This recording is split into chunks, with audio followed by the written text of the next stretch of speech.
Myself Palak Singh, I studying class 6 by St. Paul's School. आज हम लोग पढ़ेंगे ग्रह सौर मंडल में पृथ्वी। जब हम खुले मैदान में खड़े होकर ऊपर की ओर देखते हैं तो हमें पृथ्वी के चारों तरफ एक नीली चादर सी फैली हुई दिखाई देती है। यह आकाश है। सूर्यास्त के समय पश्चात आकाश को देखना बहुत अच्छा लगता है। जब हम खुले जगह पे खड़े होकर देखते हैं ऊपर की ओर तो हमें एक नीली चादर सी दिखाई पड़ती है, उसे हम आकाश कहते हैं। और इसे सूर्यास्त के समय देखते समय ये बहुत ही अच्छा दिखाई देता है, जिसे हम आकाश कहते हैं। यह चमकते हुए पिंडों जैसे चंद्रमा, तारे आदि से भरा हुआ है। हम दिन के समय चमकते हुए सूर्य को देख सकते हैं। ये सभी चमकते हुए पिंड हमारे आकाशीय पिंड कहलाते हैं। हम जब दिन के समय चमकते हुए जो पिंड होते हैं उसे हम देखते हैं, वो सभी चमकते हुए पिंड हमारे आकाशीय पिंड कहलाते हैं। हम इन्हें आकाशीय पिंड इसलिए कहते हैं क्योंकि इनका संबंध आकाश से। खगोल शास्त्री इन्हें खगोलीय पिंड कहते हैं। आकाशीय पिंडों के अंतर्गत तारे, ग्रह, उपग्रह, धूमकेतु, उल्काएं, क्षुद्रग्रह आदि आते हैं। जो आकाशीय पिंड है उनके नजदीकी में ग्रह, उपग्रह, धूमकेतु, उल्काएं, क्षुद्रग्रह आदि आते हैं। आकाश में दिखाई देने वाली सभी चमकीली वस्तुओं का अपना स्वयं का प्रकाश नहीं होता है। सूर्य के पास अपना प्रकाश और ऊष्मा होती है। चंद्रमा सूर्य के प्रकाश से चमकता है और यह कभी भी टिमटिमाता नहीं है। तारे आकाश में टिमटिमाते हुए प्रतीत होते हैं, परंतु वास्तव में केवल कुछ ही तारे टिमटिमाते हैं और वरना सारे तारे नहीं टिमटिमाते हैं। कुछ खगोलीय शास्त्रीय पिंड बहुत ही बड़े हैं, कुछ छोटे हैं और कुछ गर्म हैं। कुछ जो खगोलीय पिंड है वो कुछ बहुत बड़े होते हैं, कुछ बहुत छोटे होते हैं और कुछ बहुत गर्म होते हैं। जो खगोलीय पिंड बहुत दूर है वे गैसों से मिलकर बने हैं। उसकी गैस उन्हें जलाए रखती है, जिससे वे ऊष्मा व प्रकाश उत्सर्जित पृथ्वी के पास स्थित कुछ आकाशीय पिंड की सतह पर चट्टाने हैं। अब हम नेक्स्ट टॉपिक पे आते हैं, ब्रह्मांड। ब्रह्मांड से तात्पर्य उन सभी वस्तुओं से है जो आकाश में उपस्थित हैं, जैसे तारे, ग्रह, धूमकेतु, आकाशगंगा, तारामंडल आदि। वास्तव में ये कोई नहीं जानता कि ब्रह्मांड की उत्पत्ति कैसी। ऐसा माना जाता है कि एक बहुत ही बड़े महाविस्फोट से ब्रह्मांड की उत्पत्ति हुई और जिसे बिग बैंग भी कहा जाता है। यह विस्फोट अरबों वर्ष पहले हुआ था। ब्रह्मांड बहुत बड़ा है, इसकी कल्पना की जाए अत्यधिक कठिन है। नेक्स्ट टॉपिक है, अगले टॉपिक पे आते हैं, आकाशगंगा। ब्रह्मांड में असंख्य मंदाकिनियां हैं। सबसे छोटी मंदाकिनी में लगभग 1 लाख तारे हैं तथा सबसे बड़ी मंदाकिनी लगभग 3000 अरब तारे हैं। वह मंदाकिनी जिसमें सूर्य, तारे व उपग्रह होते हैं उसे हम आकाशगंगा मंदाकिनी कहते हैं। अब हम आते हैं तारे। तारे गैसों से के चमकते हुए पिंड हैं। इनके आसपास प्रकाश तथा ऊष्मा होती है। ये आकार में बहुत बड़े हैं। अधिकतम तारे हमारी पृथ्वी से भी कई गुना बड़े होते हैं। जो बहुत ज़्यादा तारे हैं वो हमारी पृथ्वी से बहुत ही बड़े होते हैं और जो कुछ तारे हैं वो हमारी पृथ्वी से छोटे होते हैं।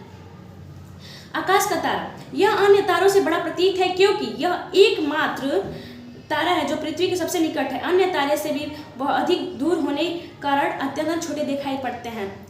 जो सूर्य भी एक मध्यम आकार का तारा है। यह अन्य तारों से बहुत बड़ा प्रतीत है और यह एकमात्र तारा है जो पृथ्वी पे अपना प्रकाश फैलाता है जल्दी से। तारों के समूह में जो एक विशेष आकृति बनता है उसे हम तारामंडल कहलाता है। ग्रेट बियर या सप्तऋषि तारामंडल का सबसे अच्छा उदाहरण है। सूर्य सौर मंडल के केंद्र में स्थित है। यह सौर मंडल का मुखिया है तथा इनमें खगोलीय पिंड इसके चारों तरफ चक्कर लगाते हैं। सूर्य का व्यास पृथ्वी के व्यास की तुलना में लगभग 109 गुना अधिक है। यह अत्यधिक गर्म और अग्निय गैसों से मिलकर बना है, जो सौर मंडल में सभी दिशाओं का ऊर्जा का उत्सर्जन करता है। इसकी कोई सतह नहीं है। यह पूर्ण रूप से गैसीय। सूर्य की विशालता के कारण सौर मंडल सभी सदस्य इसकी गुरुत्वाकर्षण शक्ति के कारण रुके हुए हैं और वे अपनी विभिन्न कक्षाओं में चारों ओर घूमते रहते हैं। सूर्य पृथ्वी से लगभग 15 करोड़ किलोमीटर दूर है। सूर्य का प्रकाश लगभग 2,99,792.5 किलोमीटर एंड 3 लाख किलोमीटर प्रति सेकेंड के तीव्र चाल गति से करता है। इसे पृथ्वी की सतह तक पहुंचने में 8 मिनट और 20 सेकेंड लगता है। सौर मंडल, सौर शब्द का अर्थ है सूर्य से संबंधित, अतः सूर्य का परिवार।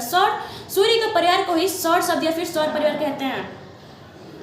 और सूर्य सौर मंडल का मुखिया है और सौर मंडल में 8 ग्रह हैं जो इसके चारों ओर चक्कर लगाते हैं। सौर मंडल में कुछ प्राकृतिक उपग्रह हैं जो कुछ ग्रहों के चारों ओर चक्कर लगाते हैं। चंद्रमा पृथ्वी का प्राकृतिक उपग्रह है। अंत सौर मंडल के अंतर्गत सूर्य, तारा, 8 ग्रह, 61 ज्ञात चंद्रमा, क्षुद्रग्रह, धूमकेतु और उल्काएं आदि आते हैं। सौरमंडल आकाशगंगा नामक मंदाकिनी का हिस्सा हिस्सा है तथा यह आकाशगंगा के मध्य में घूर्णन करता है। यह लगभग 470 करोड़ वर्ष पुराना और 1200 करोड़ किलोमीटर चौड़ा है। जो सौरमंडल आकाशगंगा नामक एक मंदाकिनी है वो आकाशगंगा के मध्य घूर्णन करता है। यह लगभग जैसे कि लगभग ये 470 करोड़ वर्ष पुराना और 1200 करोड़ किलोमीटर चौड़ा है। ग्रह, हमारे सौरमंडल में 8 ग्रह हैं। सूर्य की दूरी के अनुसार ग्रह इस प्रकार है: बुध, शुक्र, पृथ्वी, मंगल, बृहस्पति, शनि, अरुण तथा वरुण। बुध सूर्य के सबसे निकट ग्रह है। ये सभी ग्रह के निश्चित पथ के द्विगुत्रीय कक्षा में सूर्य के चारों ओर चक्कर लगाते हैं। शुक्र और अरुण को छोड़कर अन्य सभी ग्रहों का घूर्णन और परिक्रमा की दिशा एक समान है। इन ग्रहों के पास अपना स्वयं का प्रकाश नहीं है। ये सभी उस प्रकाश से परावर्तित करते हैं जिससे कि ये सूर्य से प्राप्त करते हैं। सौरमंडल में प्रथम 4 ग्रह बुध, शुक्र, पृथ्वी और मंगल अन्य ग्रहों की तुलना में सूर्य से अत्यंत निकट है। ये ग्रह चट्टानों से मिलकर बने हैं। अन्य 4 ग्रह बृहस्पति, शनि, अरुण और वरुण सूर्य से बहुत दूर हैं और द्रव्यों से गैसों से मिलकर बने हैं। अब हम आते हैं आंतरिक ग्रह पे। ग्रह बुध, इसका घूर्णन काल है 59 दिन और परिक्रमण काल है 88 दिन और चंद्रमाओं की संख्या इसके पास 0 है। शुक्र, घूर्णन काल है इसका 243 दिन, परिक्रमण काल 225 दिन और चंद्रमाओं की संख्या 0।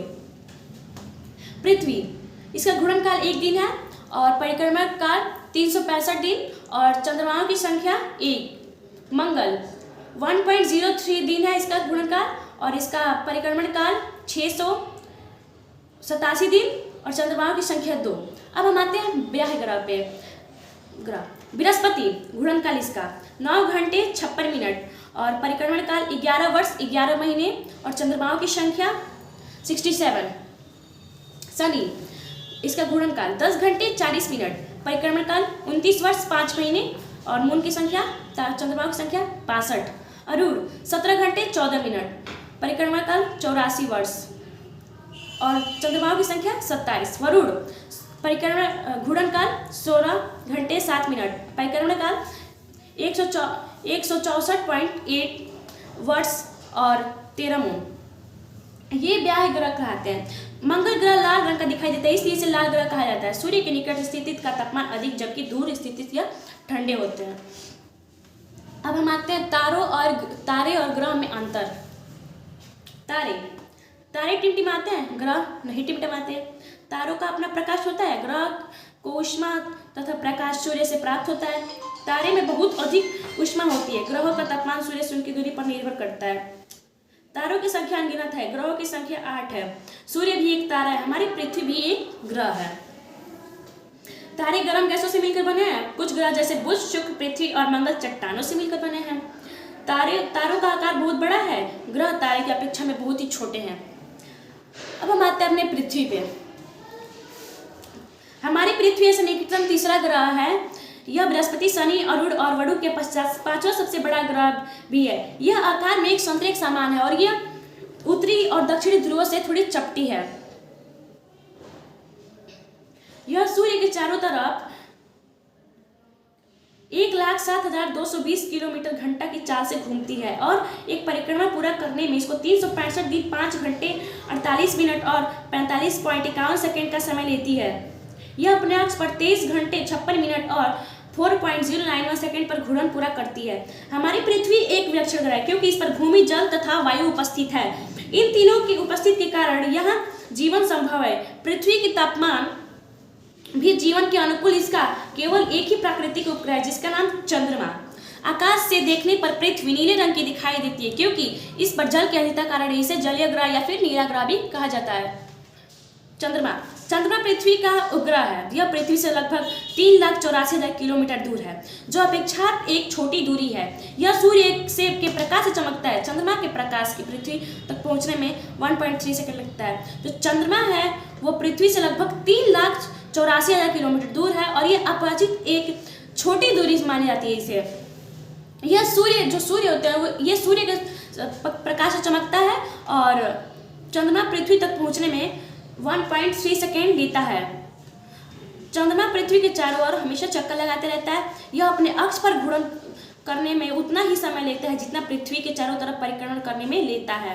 यह समय है 27 दिन 7 घंटे। चंद्रमा के घूर्णन काल और परिक्रमण काल एक समान अवधि के होने के कारण हम हमेशा चंद्रमा की और की तरफ देख पाते हैं। इसका दूसरा हिस्सा हमेशा अंधकार में रहता है। चंद्रमा पर वायुमंडल नहीं है। चंद्रमा पर जल, वायु और जीवन नहीं है। चंद्रमा की सतह उबड़ खाबड़ है। वायुमंडल में अनुपस्थित के कारण दिन बहुत गर्म होते हैं और रातें अधिक ठंडी होती हैं। वहाँ दिन के तापमान लगभग 120 डिग्री सेल्सियस तक पहुँच जाते हैं तथा रात की डिग्री 150 डिग्री सेल्सियस तक पहुँच जाती है। क्षुद्र ग्रह। क्षुद्र ग्रह सौरमंडल में पाए जाने वाले ठोस पिंड जैसे छोटे हैं जो मंगल और बृहस्पति की कक्षाओं के बीच सूर्य के चारों ओर घूमते हैं। इन्हें छोटे ग्रह या गौण ग्रह भी कहा जाता है। वैज्ञानिक के अनुसार क्षुद्र ग्रह के भी भाग होते हैं जो कि बहुत वर्ष पहले विस्फोट के कारण ग्रहों से टूटकर अलग हो गए थे। अब तक ज्ञात सबसे बड़ा क्षुद्र ग्रह शेषे में जिसका व्यास 768 किलोमीटर है। उल्काएं। प्रत्येक रात हम आकाश में प्रकाश की कुछ चमकीली धारियां को देख सकते हैं। ये उल्काएं कहलाती हैं। इन्हें शूटिंग स्टार या टूटता तारा भी कहा जाता है। ये तारे नहीं हैं, ये सूर्य के चारों ओर चक्कर लगाने वाले चट्टानों के छोटे छोटे टुकड़े हैं। जिस समय वे पृथ्वी के वायुमंडल में प्रवेश करते हैं, वायुमंडलीय घर्षण के कारण ये चमकने लगते हैं। इनमें अधिकतर जलकर गैसों के रूप में ये अदृश्य हो जाता है। ऐसा विश्वास किया जाता है कि ये धूमकेतु के पूंछ हैं। जब ये पृथ्वी की सतह से टकराते हैं तो इनका उल्का पिंड कहा जाता है। ऐसे उल्का पिंड संयुक्त राज्य अमेरिका की आयोजन में देखा जा सकता है। धूमकेतु। धूमकेतु वे चमकदार आकाशीय पिंड है जो कि सौर मंडल के चक्कर लगाते हैं। वे एक लंबी चमकदार पूंछ से जुड़े होते हैं, परंतु सभी धूमकेतुओं के पूंछ नहीं होते हैं। सौर मंडल के ये चमकदार पिंड अधिकतर बर्फ और धूल से बने होते हैं। प्रत्येक धूमकेतु अपनी कक्षा में सूर्य के चारों ओर घूमते धूमकेतु चंद्रमा की अपेक्षा अधिक दूर करते हैं। जब वे सूर्य के पास आते हैं तो चमकने लगते हैं।